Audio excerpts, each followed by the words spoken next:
Good afternoon and welcome to Coffee on the Coast.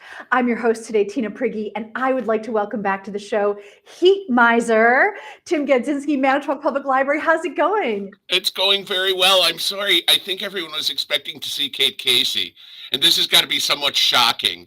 If you're expecting the beautiful Kate Casey and suddenly there's this on your screen, I just threw a fireball at her and scared her away. So yeah, I wanted to hog the time. let's tell people. So we did say we were going to be talking with Kate Casey today about cats on mats and some other cool yoga stuff.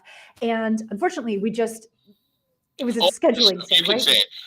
Tim Kaczynski, Heat Miser, messed up and forgot there was no coffee on the coast next week, and I scheduled her for that spot. But don't worry, I will reschedule her again, and Kate Casey will be here to talk about cats and mats and the teen lock-in yoga class. Yeah, which is so cool. But since we're just a few days away from Christmas, we thought it was absolutely appropriate to have the Heat Miser join us and give us some updates on some of the amazing, amazing things at our super cool Manitowoc Public Library. Tim, tell us what we need to know.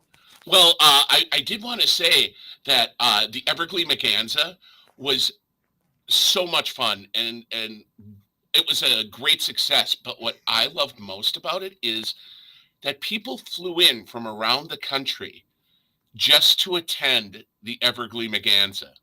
We had a family that flew in from Florida, a mom and a dad and their two teenage girls. And as it turns out, the teenage girls are the Everglade fanatics in the family. We had a couple from Syracuse fly in. We had a couple from Minneapolis fly in. We had people from Iowa who drove up and flew up. Someone from Alabama, a couple from Alabama, and that they're coming to Manitowoc just to go to a fundraiser of all things. But it was a great night, and they were really fun people. And the two girls, we encourage people to period dress. But it wasn't like, it wasn't hard, like you can't get in if you're not dressed, period. We weren't that mean-spirited. But they dressed kind of like Austin Powers 60s mod, which was great. So they won the prize. Now, we didn't advertise that there was a prize, but the prize was a tuna mold, like a tuna aspic mold. And Jordan actually had made that a couple days in advance, and they were so into it that they started eating it like at the Everglade Merganser. They also got like the Miro Copper mold, the tuna mold, that was the real prize. But they were eating the aspic thing as well. And I'm like, wow, that's pretty crazy. But it was such a fun night. Were the people that came in from far and wide and yonder, did they have some connection to Manitowoc? Had they grown up here? No, none whatsoever. My guess is that they had seen Virtual Sparkle or had seen any of the other promotional things we do for, the trees being, Everglades on 8th or the Everglades at the library specifically. But no, they got wind of it, and they didn't have family. That's so cool. Yeah, it was astonishingly cool. And Mara took my wife, Mara, I know you know who she is, but just to identify for anyone watching. For the viewers, yep. For the viewers, it's all for the viewers. But she went on the trolley tour that night, which was hosted by Barb, and Carl Saraki was filling in. And Mr. so it was just Saraki. a plethora of fun information. And I guess the couple from Syracuse were just having a hoot on the bus. And the woman, I'm blanking on her name, but she had her hair done up in this huge beehive. And it was exceptional. And I love that people just came to town to celebrate, our history, really. Right. That is so cool. And so were they also involved in the bidding? Like, did some of them go home with their own sure. Everglade? Okay. Oh yeah, the family from I think the two teen girls might have just wanted to stop living if they didn't get one of the trees, because they were so into it, and it was just so much fun. And they got the medium one, I think. Wow. So they got the 4-foot one, I believe it was. Yeah. And they were involved in the bidding. I mean, like everyone who was here, that flew in specifically, they were involved in the bidding, but they didn't. I think that family was the only one that got a tree. It's beautiful to know that by celebrating and remembering our heritage, our history, this cool cultural phenomenon that happened here in Manitowoc, that it's actually a draw, right? Bringing people from outside to experience the community. Yeah, I mean, I remember when the book about the Evergleams came out, um, The a Johnny while Simone ago. and Julie Lindemann one? Yeah, and I Yeah. thought it was great, but, I bought it as kind of like a gag gift for friends on the East Coast, that was just something, so kitsch-tastic, that it didn't seem to bear any relevance, and then I started finding out more about the history of the trees and what they grew out of, and and then I just gained this whole different appreciation, and it's wild how that's just kind of growing Do you think again. that that book, it was called Seasons Gleamings. Do you think that Yeah. that book was really the launch point for this whole resurgence and interest in the Evergleams? I think so. I think it was that, and then Theron came out with a more definitive book that was both beautiful and kind of a historic treatise. He flew up for the event as well from Texas. And the sisters that donated the 14-foot tree, they were here for the Everglade Maganza too. They flew in from Kansas and Denver, respectively. But no, I think that Seasons Gleamings was the start of it. And then it grew. And then Kathy Carl and Steve, who I'm blanking on his last name, they were the ones who initially came up with the idea to do Evergleams on 8th. And then Barb got involved, and then it just started slowly rolling. And I remember I was picking my daughter Devin up from the at O'Hare, her freshman year of college. She was flying in from LA, and I was sitting and I got there early. Traffic wasn't as bad. Instead of buying overpriced airport food or anything, I just sat near the baggage claim and I was watching the first Sparkle presentation that Barb was giving. And I don't even think it was called Sparkle back then. It was called something else. And there were about, I don't know, a decent amount of people, like 30 or 40 people that were there. But I'm watching it and I'm like, boy, we need to do something with this because this is fascinating and we need to just go broader and bigger and draw more attention to it. And they followed suit. I mean, like more and more stores got evergleams, more and more trees from Fran's collection are in the enchanted evergleams at MPL. This year there are. I mean, this goes through January 8th. So I think that's important to remember is that you still have time after, Snowmageddon tomorrow and the next day. You'll still have time to get out there, and they're actually going to be super pretty with fresh snow. That's what I love about it. But um, there were over 40 storefronts that had the trees this year, Yeah. and I can only see it increasing.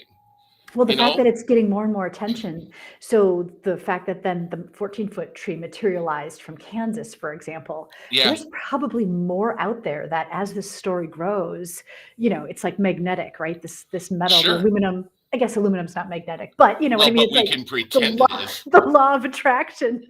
Yeah, no, and I mean, I remember that that first virtual sparkle we did out of necessity because of COVID. I remember the sisters jumping online going, "Oh, this is great. We have a 14-foot tree that our dad had in his automotive parts store." And like there weren't that many people. There were a lot of people online, but of course, there weren't that many people in the library. Uh, well, it's just the presenters and everyone like just stopped. It's like 14-foot tree, Barb. I mean, and that's how it started. And then the next day, they called me here at work, and I gave them Barb's number. They wanted to get in touch with Barb, and that's how the whole thing started. And then this Mm. summer they drove up the tree. So yeah, I think once people hear more and more about it, and I know that the Manitowoc Aluminum Kitschmas Association, no, Manitowoc Aluminum Kitschmas Incorporated, which is Barb's group, Maki. I know that they want to establish a permanent museum in town. Th- that's their end goal, and they want to have it open year round. Yeah, right, And because in addition to the trees, they have so many other, the Miro medallion oh plates yeah, and things like that. So many different little artifacts, I well, guess. and it's like everyone that had any sort of connection to aluminum or aluminum-based products around town, once the trees started taking off in the 50s and 60s, everyone jumped on board. Like Miro had an aluminum space helmet that they put out. That's on display here at the library in the case at the end of it. The coasters, for sledding, the medallion trays, the starburst trays, they're beautiful. And Yeah. there is Manitowoc has such a very unique industrial cultural history. And I don't think it's celebrated. I don't think it can be celebrated enough. Because you think of everything from when um, there were the submarines built here, to the aluminum trees, to when the submarines weren't being built here. We've got all this stuff. What are we going to do? So we're going to make ice machines. And then the trees really came out of having just an entire warehouse full of chuff from World War II. That there's just all this aluminum shredding lying around. It's like, well, what do we do with this? And they figure out from seeing a different tree that was clunkier and bigger how to do it efficiently and more cost effectively. And it just led to a national, uh, in some regards, an international craze. So Yeah. So I have a question. Okay. I've seen the trees. I also saw a tree that has like metal poinsettias on each branch. Was that, were some manufactured by one company and some manufactured by someone else? I'm not nearly as authoritative as virtually everyone else that I'm involved with Maki. I believe it was some aluminum specialties that I believe put these trees out, and there are like tiny springs at the end of the branches, and that's where you see like the blue bows, and they're like red, like you described as being poinsettias. Those go on there, but I'm far from the definitive source. Okay. If Barb still wasn't under the weather, I would have invited her along today. But Yeah. no, I believe all of the classic things you see around town were made by aluminum specialties because it's become such a celebration of what happened locally.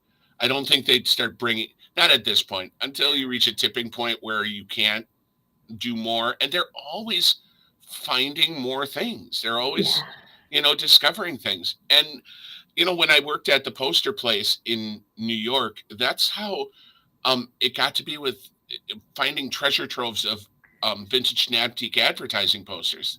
People thought they were just gone, but no, in someone's barn in the middle of the French countryside, there were tubes of rolled up posters that had never even been put up. And so they Wow. were just sitting in paper tubes in the dark, not getting wet. So, once it has that same kind of feeling to it, the momentum just kind of builds upon itself. And, before you know it, you're creating a trend yourself, and then you're just in the slipstream, and it's crazy, but it's fun. Yeah, and it's so interesting to think that there was a small era where, as people were passing on and attics were being cleaned out, almost every garage sale you went to, you could find an aluminum Christmas tree for a Oh, yeah. quarter or 75 cents, So anyone that was smart enough to grab one in those days. Yeah. Oh, exactly. They used to be a nothing. And then suddenly, rather quickly, they became a something again.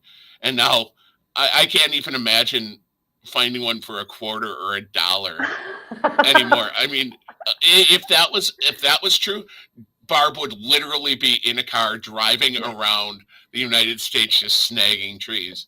And Jordan too. In very short order, he's gone from having, I think, a single tree that he enjoyed to having over 100 trees, I think. What? Yeah. So how many trees would you say in total are known to exist still? You mean just sheer number of trees? Hmm. Oh, I have no idea. Oh, I couldn't even guess. That's kind of like I said with the posters. You don't know how many copies are out there because they were just they were mass produced. yeah, So I, yeah, I think a lot. I think and I think people have them and don't think anything of it necessarily. If they're just somewhere that doesn't kind of celebrate the kitschy history of it, they just it's what they do. It's what their family did. But yeah. it's so funny to me that it went so out of vogue that it did get to that point, but now it's speculative art as well. Yeah. Well, and especially because it's limited, right? They're not being Right. mass produced. So if you find one and if you see one, it's a preservation of history. Pretty much, yeah. Well, definitely. I mean, and there are some repro trees being made, but nobody cares about them really. I mean, they just don't have the luster. I mean, Yeah. honestly, I mean, there's something about that wartime aluminum that really, I mean, catches the light. I don't, I guess maybe because it was manufactured to deflect radar. So I don't know if there was Oh, a special process, but it really yeah. does catch the light in a way that the contemporary knockoffs don't. And maybe that's purely imagination on my part because my head is on fire, but I don't think so. I don't think that's altered my perception.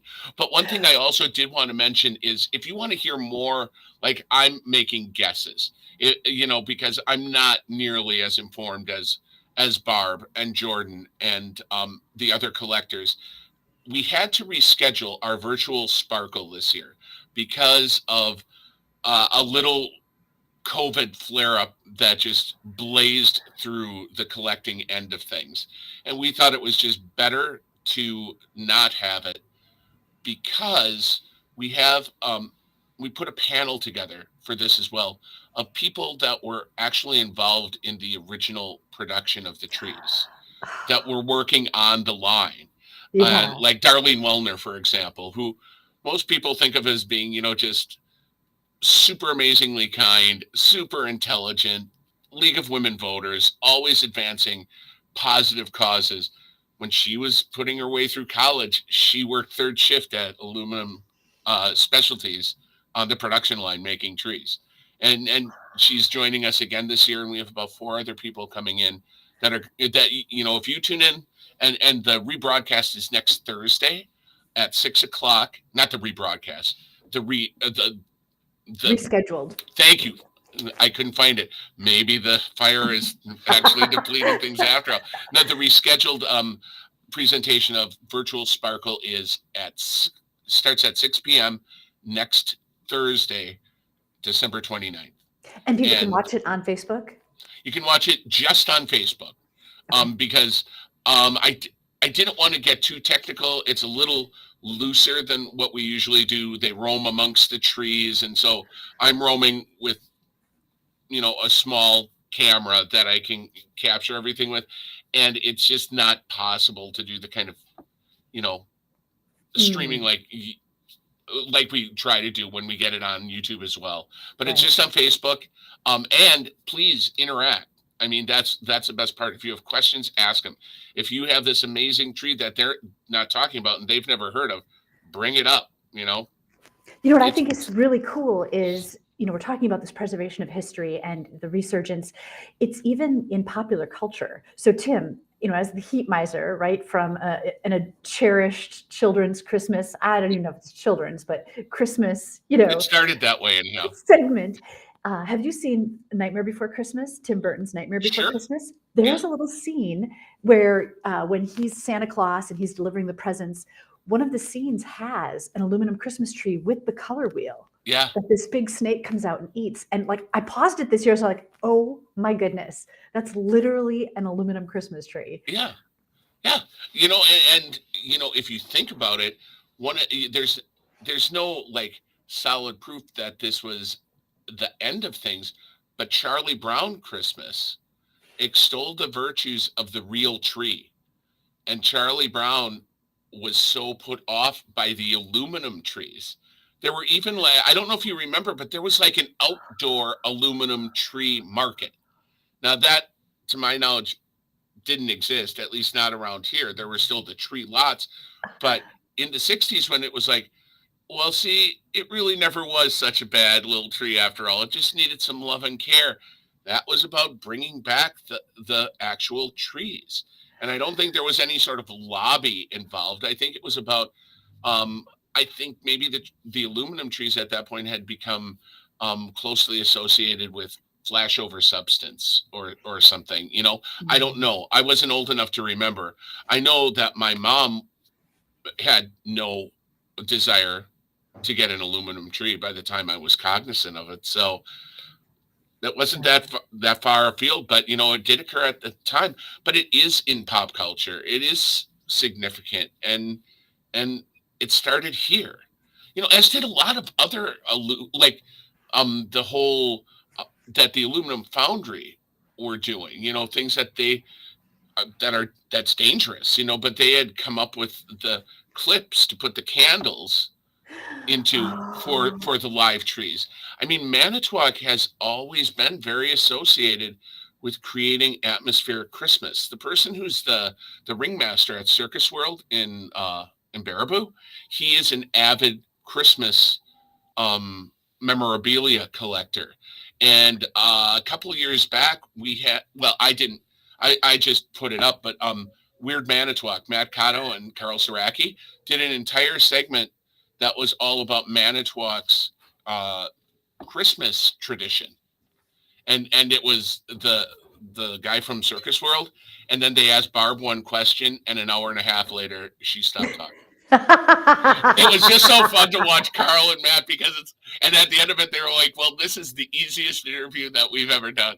And it was great because everyone was having a good time.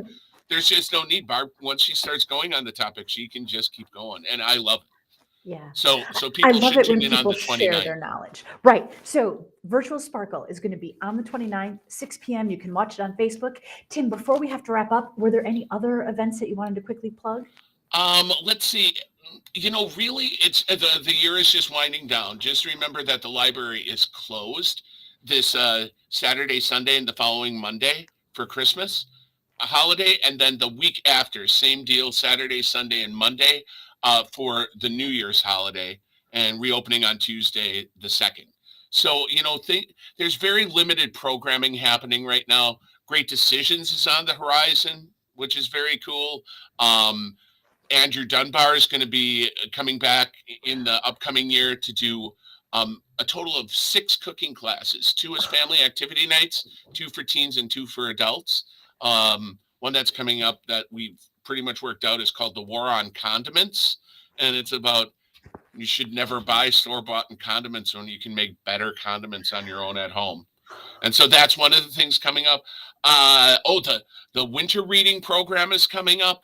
That starts at the end of January. So, this time of year, with how people are so very, very busy, we don't plan a whole lot because we don't want to pull people in even more directions than they're already being taken. But just, keep an eye on our webpage, the events page on there. And as January, you get midway through, starts rolling, starts heating up at the library again with a lot of really interesting, fun stuff for all ages. Any book sales on the horizon?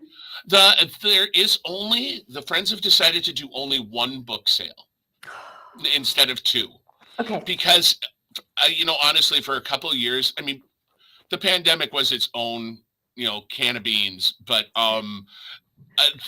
we were always getting walloped on the weekend when they were having the winter used book sale. The July used book sale is going to happen this July. And I think that they pretty much decided to just do one blowout book sale in July when, it's hot, but you can still get around. And we're air Yeah. conditioned in here. But, Yeah. when the roads get bad, if there's a storm, there's a winter storm. I mean, there's That's when really people nothing are you can do. already home reading, not out buying new books. Yeah. Right. I mean, I guess that's the right thing to do. If you don't really love books, I guess. I did see a chart this morning, and it showed Wisconsin and like the amount of snow predicted. There were a couple of different bands, and like the first band said this is 3 to 4 books worth of snow, and then it was like this is 7 to 10 books of snow. This was like up to 15 books of snow. That's a lot of snow. What band were we in? I think we were in like the 7 to 9. Okay. 7 to 10, something like that. Yeah. So we're just staying in through Christmas, essentially. Pretty much. I mean, what is, I know this is a complete veering off topic, but what is the latest thing they're saying as far as the weather we're supposed to be getting?